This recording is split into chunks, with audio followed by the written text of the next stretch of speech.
त्याच्या ओव्हरफ्लो पाण्याचा नक्कीच त्रास होतो। आपत्कालीन व्यवस्था म्हणून यासाठी येणारा निधी जातो कुठे असा प्रश्न युवक काँग्रेस जिल्हाध्यक्ष साजिद सरगुरोह सध्या विचारतायत। आज चिपळूणमध्ये आयोजित पत्रकार परिषदेमध्ये त्यांनी महावितरणवरती आरोपांची टोप डागली आहे की आता नवीन एमएससीबीने मुद्दा काढलाय की तुम्ही ॲडिशनल 2 बिलं भरा।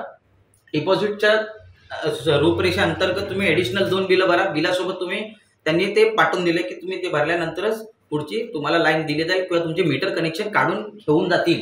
हे अशा पद्धतीने त्यांनी आव्हान दिलं आहे। त्यांना प्रश्न पण विचारला उत्तर की बाबा सर, जर समजा एखादा व्यक्ती थकीत नाही, रेग्युलर आहे, मग त्याच्याजवळ तुम्ही डिपॉझिट घ्यायचा काय संबंध आला? तो थकीत आहे, 3-3, 4-4 महिने त्याच्याकडे तुम्ही डिपॉझिट घेताय तर समजा देतोय। आमच्या भागात कोकणात वीज प्रकल्प आहे, कोकणात वीज तयार होते, पण त्याचा फायदा आपल्या कोकणवाशांना होत नाही। हा सातत्याने मी त्यांच्याकडे प्रश्न विचारला, त्यांनी त्याचा काय उत्तर अजून दिलेलं नाही।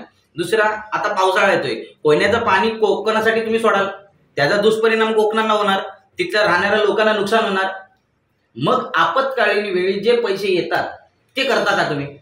ते काय केल्यात आत्तापर्यंत? त्याचा काय हिशोब नाही। आम्हाला तो हिशोब पाहिजे। त्यासाठी मी RTI पण त्यांना दिला, माहितीच्या अधिकाऱ्यात त्यांना दिला की मला 2021 पासून ते 2024 पर्यंत काय आपत्कालीन पैसे आले त्याचा तुम्ही मला MSCBने हिशोब द्यायचा आणि मला दाखवायचा की तो वापर केले। चिपळूणच्या सामाजिक प्रश्नांबद्दल, विकास कामांबद्दल संपूर्ण प्रशासन उदासीन आहे। नागरिकांनी तक्रार केल्याशिवाय नगर परिषद, महावितरण काम करत नाही। शहराला गरजेची असणारी नळपाणी योजना, इंद्रॉन बायपास पुलाचं धीम्या गतीनं चालणारं काम हे कुचकामी प्रशासनाचं लक्षण आहे असा आरोप रत्नागिरी जिल्हा युवक काँग्रेसचे अध्यक्ष साजिद सरगुरोह यांनी केला आहे। गेल्या वेळी आपण नगरपालिकेच्या क्षेत्रात असणाऱ्या पाणी पुरवठा विभागासंदर्भात आपण आवाज उचलला होता आणि जॅकवेल रिगार्डिंग आपण एक मुद्दा ठेवला होता की ज्या पद्धतीचा जॅकवेल किंवा ज्या पद्धतीचा पाणी पुरवठा होत नाही लोकांना किंवा दुष्परिणाम जो होत आहे पाण्यासाठी, तर त्या कारणामुळे आपल्याला एक जॅकवेलची स्थापना केली पाहिजे आणि असणाऱ्या त्या अवतीभोवतीच्या जेवढ्या भागात राहणारे लोक आहेत त्यांना पाणी पुरवठा सुरळीत झाला पाहिजे। कारण का पाणी पुरवठा हा त्यांचा अधिकार आहे की नगरपालिकेमध्ये कुठल्याही पद्धतीचा डिसिप्लिन किंवा मॅनेजमेंट नाही। हा माझा थेट त्यांना एक प्रश्न पण आहे आणि एक आव्हान पण आहे, जेणेकरून ज्या परिसरात चिपळूण नगरपालिकेच्या क्षेत्रात जे भाग येतात त्याच्यामध्ये कचरा असू दे, तुमची साफसफाई असू दे, काही असू दे, त्याच्यासाठी त्यांना सांगायला लागते की बाबा तुम्ही आज ही साफसफाई करा, तुम्ही ते करा। हे सांगण्याचं कारण का तेवढं तुम्हाला समजत नाही का? नगरपालिकेचं काम काय हे त्यांना समजलं पाहिजे।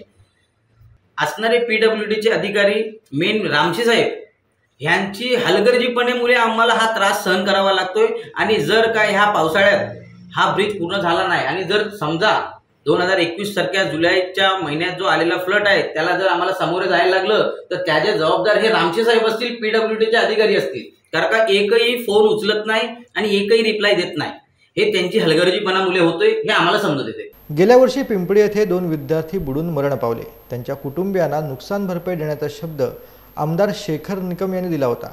त्याचं काय झालं असा प्रश्न देखील रत्नागिरी जिल्हा युवक काँग्रेसचे अध्यक्ष साजिद सरगुरोह यांनी केलेला आहे।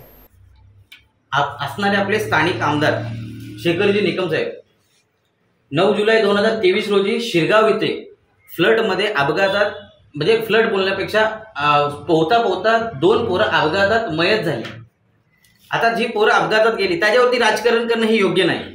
ठीक आहे, त्यांची मोनोपॉली त्यांच्याकडं आमदार, म्हणजे 9 जुलैला जी पोरं एक्सपायर झाल्यानंतर त्यांनी लगेच पेपरामध्ये जाहिरात दिली की 5-5 लाख रुपये त्यांच्यासाठी मंजूर।